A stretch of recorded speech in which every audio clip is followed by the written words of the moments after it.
Asyhadu an la ilaha illallah wa asyhadu anna Muhammadar Rasulullah. Assalamualaikum warahmatullahi wabarakatuh. Aslu kulli ma'sayatin wa ghaflatin wa syahwatir rida anin nafsi wa aslu kulli ta'atin wa yaqdatin wa ifatin adamur rida minka anha. Pokok dari semua maksiat dan kelalaian serta syahwat itu karena ingin memuaskan hawa nafsu. Sedang pokok dari segala ketaatan, kesadaran dan kesopanan akhlak budi ialah karena ada pengekangan, penahanan terhadap hawa nafsu. Sebagaimana firman Allah, "Wa ma ubarri'u nafsi innan nafsa la ammaratun bisu'i illa ma rahima rabbi inna rabbi ghafurur rahim." Dan aku tidak mengakui kebersihan diriku karena hawa nafsu itu selalu mengajak berbuat kejahatan, kecuali bagi siapa yang mendapat rahmat perlindungan Allah. Sungguh Tuhanku Maha Pengampun lagi Penyayang.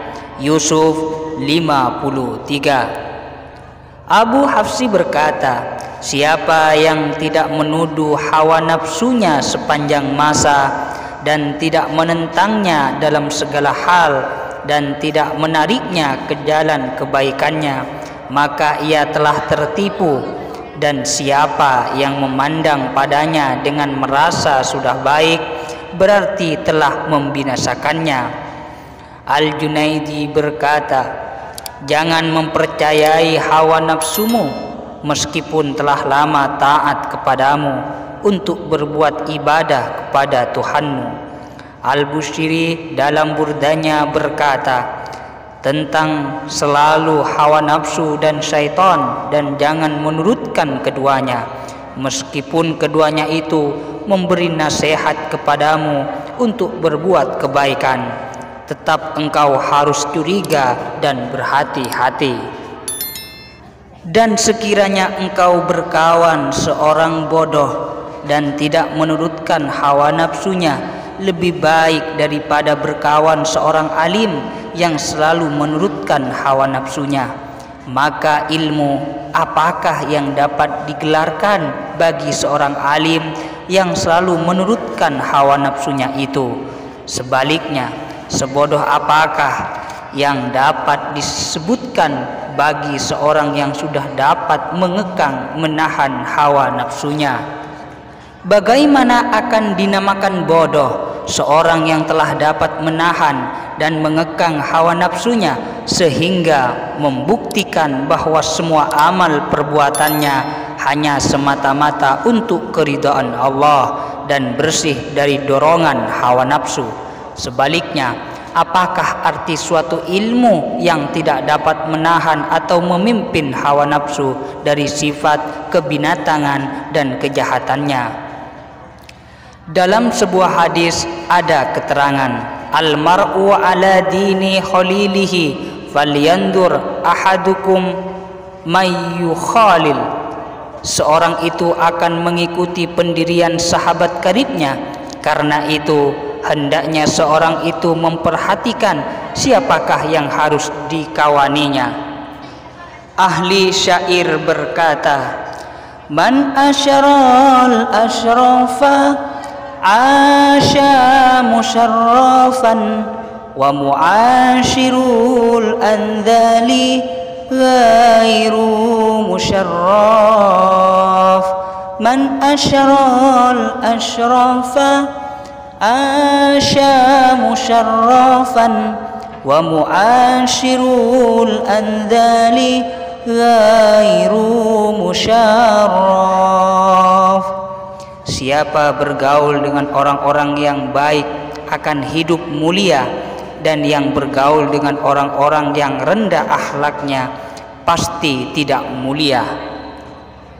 Syu'a'ul basirati yushiduka kurabahu minka wa ainul basirati yushiduka adamaka liwujudihi wa haqqul basyirati yushhiduka wujudahu la adamaka wa la wujudaka. Sinar matahari itu dapat memperlihatkan kepadamu dekatnya Allah kepadamu, dan matahari itu sendiri dapat memperlihatkan kepadamu ketiadaanmu karena wujud adanya Allah. Dan hakikat matahari itulah yang menunjukkan kepadamu hanya adanya Allah, bukan adam ketiadaanmu dan bukan pula wujudmu. Syu'aul basyirah yaitu cahaya akal, ainul basyirah yaitu cahaya ilmu, dan hakul basyirah yaitu cahaya ilahi.